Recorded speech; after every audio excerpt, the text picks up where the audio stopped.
Um território com vida, de Isabel Carvalhais. Olá a todos e a todas, eu sou Isabel Estrada Carvalhais e sou deputada ao Parlamento Europeu. Neste programa convido-vos a percorrerem comigo o nosso território, para assim conhecermos vários projetos que mostram a riqueza, a diversidade e o dinamismo das regiões do Minho, do Douro e de Trás-os-Montes. Vamos falar da pesca, da agricultura, do meio ambiente, dos saberes tradicionais e da inovação presentes na nossa economia rural. Bem-vindos a um território com vida.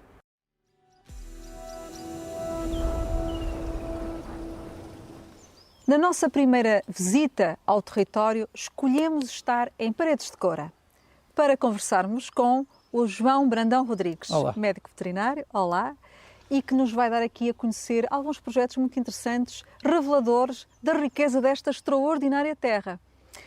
João, no ano passado a Comissão Europeia apresentou a visão de longo curso para o mundo rural, para 2040 sensivelmente, mas nós sabemos que o mundo rural e ruralidade não são exatamente a mesma coisa. Porquê, João? Olá, em primeiro lugar, olá e obrigado por estarem em Paredes de Coura e por nos darem esta oportunidade de falarmos um bocadinho do nosso mundo rural e da nossa ruralidade. Efetivamente não são, porque nós estamos no mundo rural e muito do nosso território em Portugal é mundo rural. E eu não digo que o mundo rural se esteja a perder, o mundo rural está eventualmente a transformar-se. Hoje temos muita gente a viver no mundo rural, temos pessoas que saem da cidade e que querem voltar para o mundo rural, mas que vivem de alguma forma aliadas ao que é a ruralidade, que é sem dúvida algo intrínseco ao mundo rural. E a ruralidade é todo aquele conhecimento tradicional e ancestral de gestão do meio, de garantir que a paisagem é o que é por essas atividades tradicionais. A ruralidade é toda a tecnologia associada aos diferentes processos, quer sejam os processos agrícolas, quer sejam os processos da pecuária, quer sejam os processos de obtenção de matérias-primas, como seja a madeira, ou quer que seja. E, de facto, essa ruralidade é que eu acho que se está a perder, porque, sem dúvida, as últimas gerações que trabalham diretamente com a terra, que dependem da terra e que são responsáveis por esse grande conhecimento, infelizmente, estão-se a ir embora. E eu acho que é urgente, se queremos um mundo rural que, de facto, seja um mundo rural vivo e que seja capaz de manter esta paisagem e de manter tudo o que chegou aos dias de hoje, e se de facto queremos que em 2040 essa visão da Europa tenha ainda este mundo rural presente, não o podemos desligar dessa ruralidade e desse conhecimento tradicional que temos. Eu acho que isso é muito importante. O João referia a saberes tradicionais, conhecimento ancestral. Em que medida é que um jovem como o João entra neste circuito, na tentativa de explicar às pessoas a importância da salvaguarda desse saber tradicional que muitas vezes se vai perdendo? O que é que um jovem pode fazer no sentido de dar continuidade a essa ancestralidade? Eu acho que a responsabilidade é dos mais velhos de transmitir, mas dos jovens, sobretudo, de absorver, não é? Temos que os que ainda hoje estamos no território, ou aqueles como eu que saíram e que acabaram por voltar, mais do que tudo é uma necessidade. Eu não consigo fazer uma gestão correta, uma gestão acertada, verdadeiramente sustentável do meio em que vivo, se não tiver esse conhecimento em mente e presente. Eu acho que muitos dos erros que hoje enfrentamos do ponto de vista do mundo rural, desta perda de conhecimento e de muitas asneiras que vemos do ponto de vista da gestão, por exemplo, do meio, acontecem exatamente porque esse conhecimento não se teve em linha de conta. E muitas vezes o que acontece é que é preciso pegar nesse conhecimento. As novas gerações são, sem dúvida, as gerações mais bem formadas que temos, e isso é fundamental tê-lo presente, ou seja, existe massa crítica hoje mais do que nunca. Os jovens tinham, de facto, essa responsabilidade de receber essa herança e de aplicá-lo, e muitas vezes aplicavam-no exatamente da mesma forma que os pais, que os avós, que os bisavós o tinham feito. Ou seja, muitas vezes não havia sequer o questionar do porquê, não é? Hoje, com mais massa crítica do que nunca, com gerações muito bem formadas, eu acho que estamos neste momento crucial, que é termos a capacidade de absorver aquilo que é este conhecimento, questioná-lo, porque é muito importante questionar quando estamos no mundo rural e porque é que se faz assim. E há uma coisa muito interessante no mundo rural, que há de facto práticas que são tradicionais, que sempre se fizeram assim e têm todo o sentido do mundo quando paramos a olhá-las e a pensá-las, e há outras que não é pelo facto de serem praticadas há milhares de anos ou há centenas de anos que têm sentido. Muitas vezes há coisas que não têm sentido, mas é esse espírito crítico que temos que ter.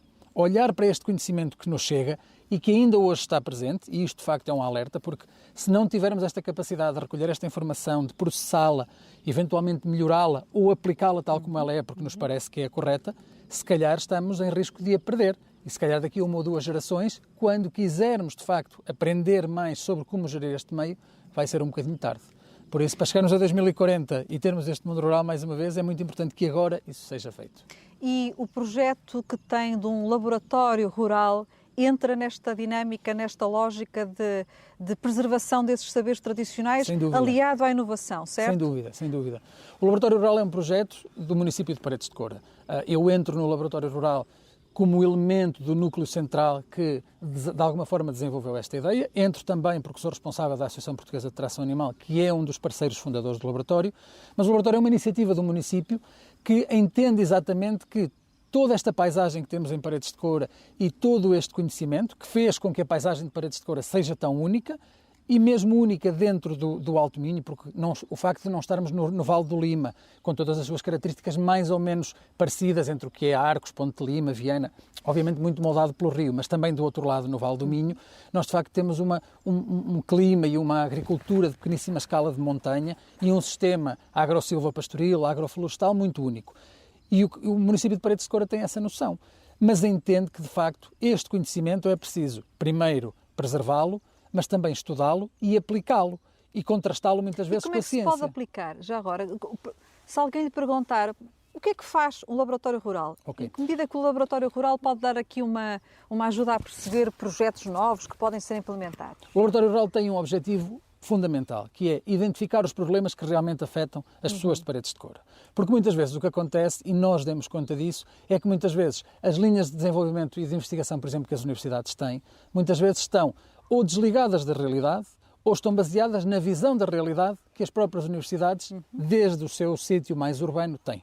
Então, este é o principal objetivo do laboratório, compreender os problemas que afetam a população rural, ouvindo as populações rurais. E uma vez que vamos ouvir estas populações e eles próprios identificam os seus problemas, então estar aqui e dizer, presentes, aqui estamos para vos ajudar. Como? Convidando universidades, convidando ONGs, convidando diferentes grupos da sociedade para virem cá e poderem ajudar. Temos neste momento, por exemplo, 2 exemplos muito concretos, porque nós, dentro do que... As universidades, obviamente a máquina é mais pesada e demora um bocadinho mais, e o laboratório rural é uma coisa muito nova. Nós começamos, por exemplo, a trabalhar 2 linhas de técnicas tradicionais de gestão do meio, o fogo prescrito por um lado e a utilização de tração animal moderna por outro, e a partir do momento que pusemos estas 2 linhas em ação no terreno, foi mais fácil atrair as universidades, ou seja, o comboio já estava em marcha, temos linhas de fogo, temos linhas de tração animal, venham e vejam o impacto ou o muito baixo impacto que estas técnicas têm sobre o meio. Essa é uma das formas de trabalhar, não é? E exatamente estamos a resolver problemas que a população identificou. O caso, por exemplo, do fogo, os próprios caçadores a pedirem-nos ajuda para tentar encontrar soluções para as doenças víricas que estavam a afetar, por exemplo, o coelho, e eles têm noção que o fogo é uma das formas de desinfecção dos pastos, os pastores a pedirem ajuda no fogo para conseguirmos a renovação dos pastos, por exemplo, ou por outro lado na torfeira, que é o coração, digamos assim, o ex-libris da paisagem protegida do Corno de Bico, que é, ao fim e ao cabo, o nosso grande espaço de experimentação. O laboratório rural assenta na paisagem protegida do Corno de Bico, utilizarmos a tração animal para fazermos uma gestão quase cirúrgica de uma mancha florestal que é muito importante preservar. Tem necessidades de gestão específicas e que nós sabemos que se aplicássemos técnicas convencionais motorizadas o impacto seria muito maior. Então este é só um exemplo daquilo que estamos a fazer, mas esperamos que os vários parceiros, porque temos neste momento mais de 10 universidades envolvidas, tanto portuguesas como espanholas e com um novo parceiro brasileiro a vir também, a ideia é que de facto elas assumam este projeto como delas e possam vir ao território e possam eles próprios experimentar e procurar soluções para os tais problemas. Muito bem. Falava há pouco, e esta também foi uma das perguntas que coloquei, sobre o ser jovem. Se tiver de dar algum conselho a jovens que queiram vir para Paredes de Coura, implementar um projeto agrícola ou um projeto, enfim, que possa ter a ver com outra diversificação de atividades económicas no mundo rural, que conselho principal é que daria a esse jovem? O que evitar, o que fazer, que abordagem escolher? Qual seria a sua principal mensagem? Paredes de Coura é um caso um bocadinho paradigmático e muito fora da caixa. E digo isto porque, de facto, eu já vi as mais loucas ideias a acontecerem em Paredes de Coura e o que nos outros sítios à partida se diz não, aqui o princípio é exatamente o outro. Vamos fazer e depois logo se vê se corre bem ou não. Ou seja, o conselho que eu daria é não tenham medo, não é? Porque não há, neste momento, e sobretudo porque é muito improvável que uma vila como Paredes de Coura tenha um festival de música. É muito improvável que um sítio como Paredes de Coura tenha um Lego. É muito improvável que Paredes de Coura tenha um festival de poesia. É muitíssimo improvável que tantas coisas que acontecem em Paredes de Coura todos os dias aconteçam. E o certo é que acontecem. É altamente improvável que Paredes de Coura tenha um laboratório rural. E ele aconteceu, não é? Simplesmente porque há vontade por parte de quem tem poder de decisão de ter esta linha presente. Nenhuma ideia é louca, nenhuma ideia é tonta. Vamos ver se se pode fazer ou não. Por isso, o meu conselho é não tenham medo. Não é? E depois, de facto, perceberem que, para o bem e para o mal, a proximidade está aqui. É muito fácil chegar, é muito fácil falar, é muito fácil conseguir contactar com pessoas locais para conseguir terra, para conseguir casa.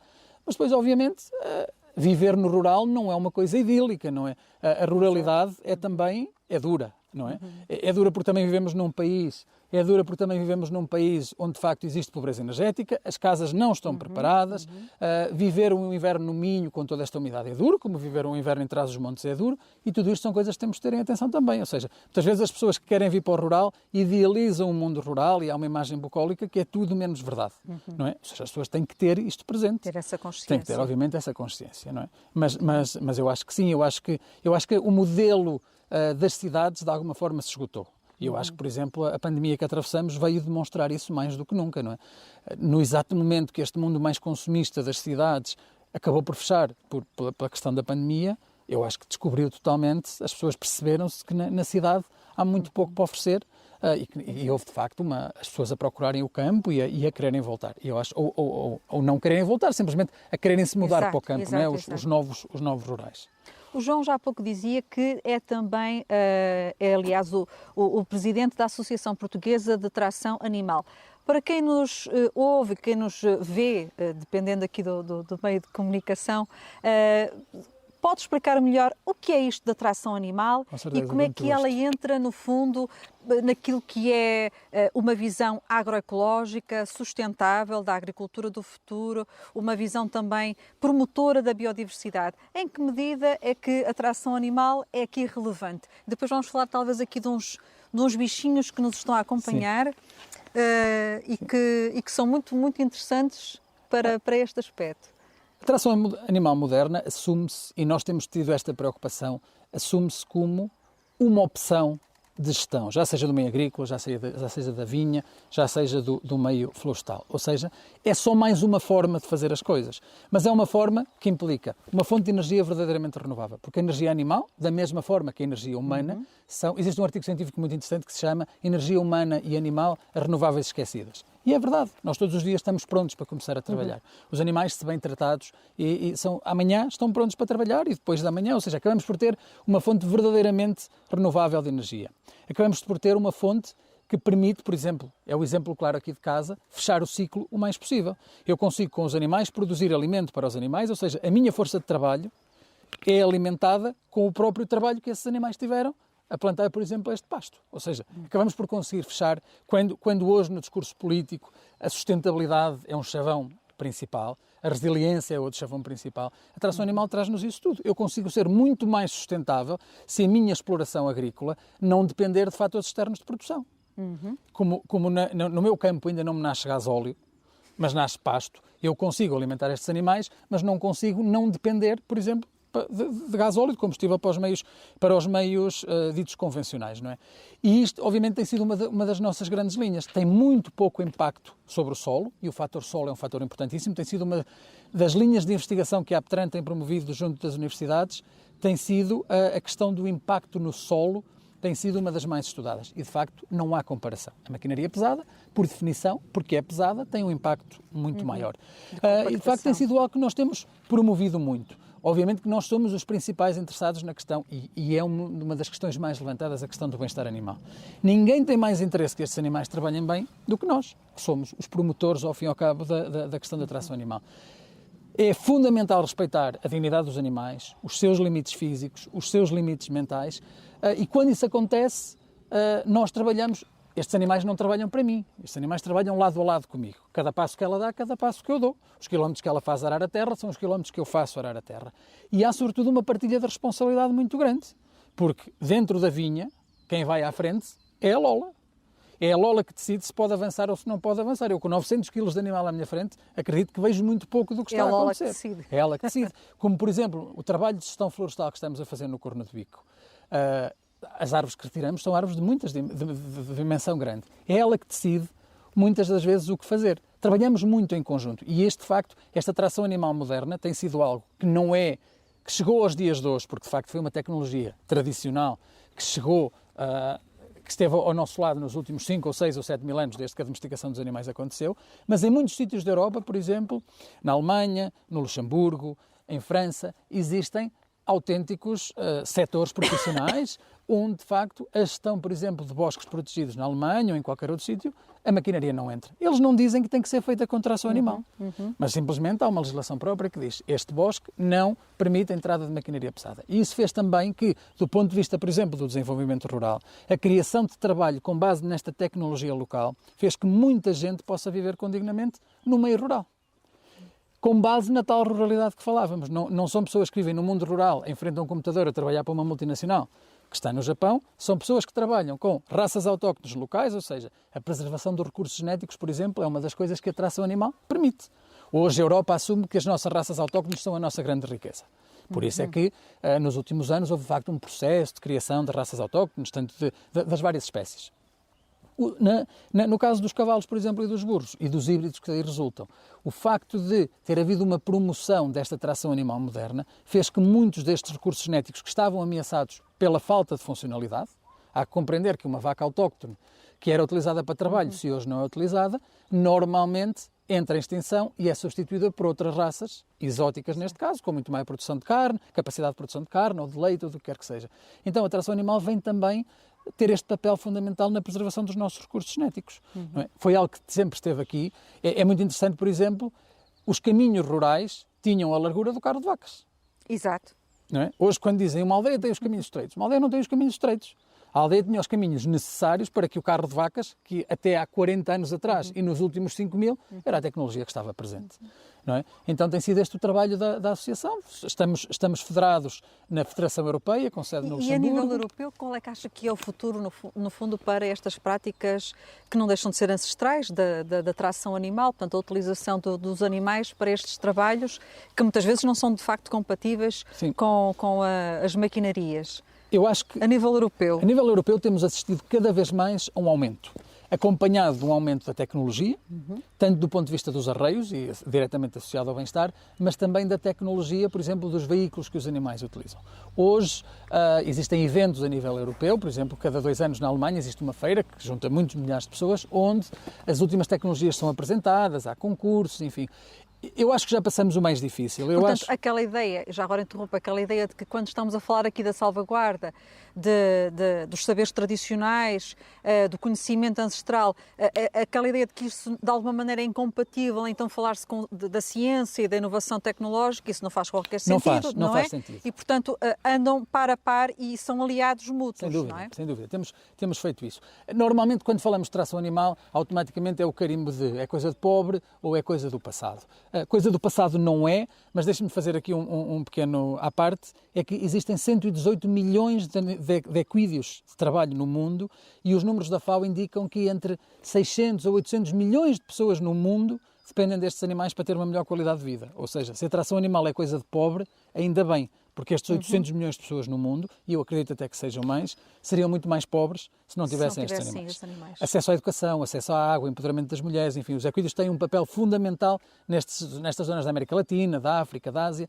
Estes animais e o tipo de tração animal que nós aqui fazemos, estes animais acabam também por ser embaixadores de todos esses, não é? Porque ao fim e ao cabo acabamos, por exemplo, por ter a América Latina e os projetos que defendem a utilização de tração animal olharem para a Europa e dizer, tenham lá calma, na Europa existe uma federação que junta 24 associações de 15 países, entre elas a Alemanha, a França, o Reino Unido, a Dinamarca, a Noruega, enfim, são muitos os nossos elementos. Estes animais acabam de alguma forma por assumir também esse papel de embaixadores, não é? Da tração animal moderna. Agora, uma curiosidade, as práticas da tração animal são muito distintas ou muito próximas? Quando falamos no contexto europeu, digamos que os exemplos de alguma maneira repetem-se entre os países. Como é que é essa realidade? Repetem-se, obviamente, porque os ciclos agrícolas eram muito parecidos ou mais ou menos parecidos. Agora, por exemplo, o que acontece no centro da Europa, também pelo clima que tem, por exemplo, a Lola não é um animal daqui, a Lola é uma égua belga, porque manter animais de 900 quilos até há bem pouco tempo, quando não tínhamos a tecnologia de guardar o feno, de enfardar, de termos alimento disponível todo o ano e estávamos dependentes do pasto, não é por acaso que na Península Ibérica as raças são mais pequenas e os animais de trabalho aqui eram sobretudo do lado dos equídeos, tanto os burros como os híbridos. Enquanto vemos, e de metade de França para baixo também é assim, e quando vemos de metade de França para cima é quando começam as grandes raças de tiro, animais com capacidade de trabalho. Porquê? Porque também havia com o que lhes dar de comer. Não é? Hoje a coisa está um bocadinho diferente, é relativamente fácil trazer um animal da Bélgica, mas uma das linhas, por exemplo, do Laboratório Rural é utilizar garranos, porque são os animais autóctones daqui, e mais uma vez, a funcionalidade das raças autóctones é o que lhes vai devolver essa presença no território. Os animais têm que ter uma função para cá estarem. Na Europa, vamos vendo depois países que, por exemplo, em França existe uma associação que reúne mais de 300 municípios que se chama Chevaux Territorial, que são cavalos utilizados para a manutenção do espaço urbano. Ou seja, hoje temos cidades onde a recolha, por exemplo, do lixo seletivo dentro de bairros históricos, onde, mais uma vez, as ruas são estreitas, Exato. são feitas numa política de proximidade com veículos de tração animal. Veículos super modernos, onde os painéis solares, por exemplo, alimentam as luzes do veículo, ou, por exemplo, na manutenção de um parque urbano, a bomba que alimenta o sistema de rega. Os homens vão a regar vasos que estão distribuídos num passeio de 10 em 10 metros. Existem empresas em Bruxelas que se dedicam à recolha de lixo urbano dentro de Bruxelas com tração animal. Posso confirmar. E isto estamos a falar da capital da Europa, onde de facto esta tecnologia está associada. Obviamente, sobretudo se trabalhamos no meio urbano, há um escrutínio muito maior da questão do bem-estar animal. Não é? É uma tração animal muito visível ao grande público urbano que muitas vezes estão desligados do meio rural e não entendem o facto do animal trabalhar. Ou seja, mais uma vez, esse projeto, por exemplo, de Bruxelas, é um projeto que é utilizado muitíssimas vezes como bandeira quando se diz: vejam, há formas de fazer, há formas de trabalhar, e não se enganem, eu sou o primeiro a denunciar um caso que eu veja que o animal não é bem tratado. Porque um animal maltratado a trabalhar pode deitar por terra muitos anos do trabalho que uma associação que tenta fazer as coisas bem e que tenta mostrar que fazer as coisas bem é possível, pode simplesmente arruinar, não é? Uma má fotografia, um mau vídeo, e as redes sociais estão aí, também servem para isso, também servem para denunciar, por isso isto é muito, muito importante. E tem sido uma das nossas grandes linhas, quando assumimos com um município, por exemplo, que a tração animal ia ser a nossa bandeira para a gestão florestal, houve claramente esse compromisso de dizer vai ser tudo feito.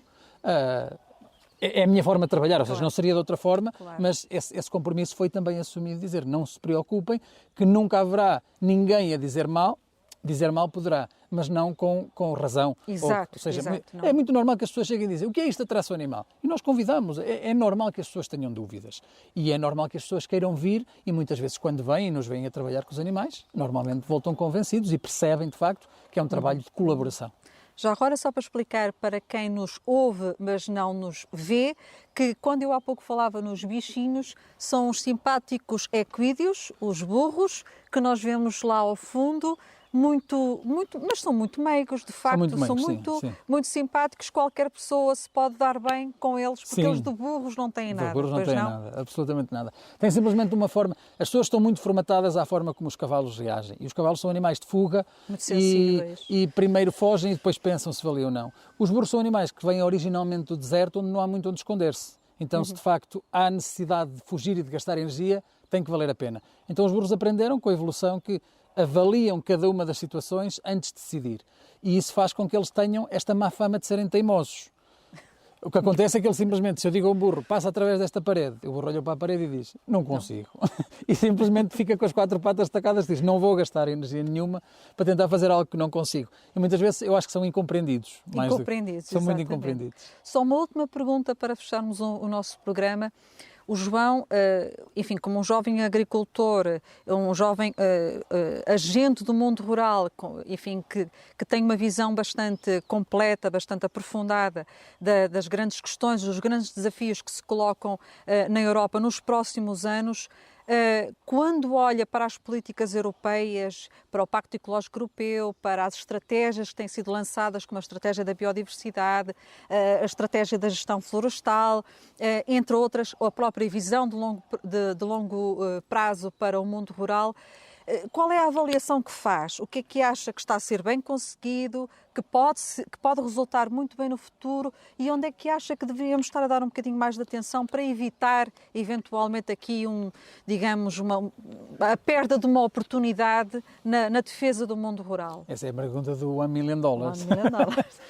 Eu sou otimista por natureza e eu acredito que, de facto, tudo que a Europa nos trouxe nos últimos anos, de uma forma lata, foi sem dúvida muitas vantagens. Não é? Hoje eu diria que todos nós somos afortunados por estarmos nesta Europa unida e de facto, por beneficiarmos destas tantas políticas comuns que vieram. Agora, obviamente eu entendo que seja difícil a nível europeu perceber esta ruralidade em concreto, como também entendo que seja muito difícil ver caso a caso.